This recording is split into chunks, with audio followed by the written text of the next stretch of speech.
Placé sous le thème fixation du prix du café et du cacao au titre de la campagne 2023 et si l'enjeu était ailleurs, le président de la Ligue ivoirienne des organisations professionnelles agricoles a organisé le week-end dernier à Diokwe une conférence de presse sur le nouveau prix du café et du cacao.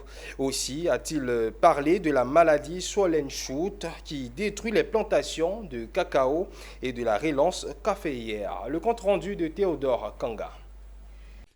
Jean-Michel Armand Kwasi, président de la Ligue ivoirienne des organisations professionnelles agricoles, était en tournée dans l'Ouest, nouvelle boucle du cacao, pour échanger avec les producteurs de café cacao après la fixation du prix bord champ par le gouvernement ivoirien. Selon le président de cette organisation, en dépit de la satisfaction du ministre d'État qui a suscité diverses réactions au sein de la grande famille des agriculteurs, la Ligue ivoirienne des organisations professionnelles agricoles opte au contraire pour une amélioration durable des conditions de vie et du cadre de travail des producteurs. Aujourd'hui, nous sommes sans ignorer que toutes nos plantations de café cacao,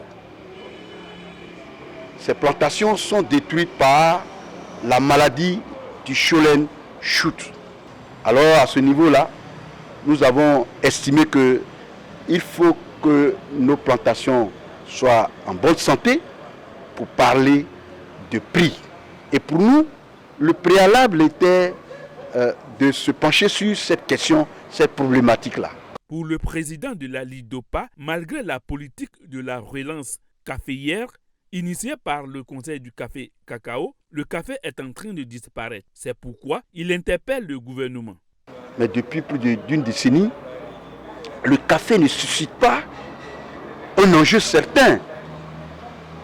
Le gouvernement ivoirien, dans sa tentative de rechercher des solutions à cette régression, a initié un programme dénommé la relance caféière. Mais à l'analyse, les résultats sont maigres.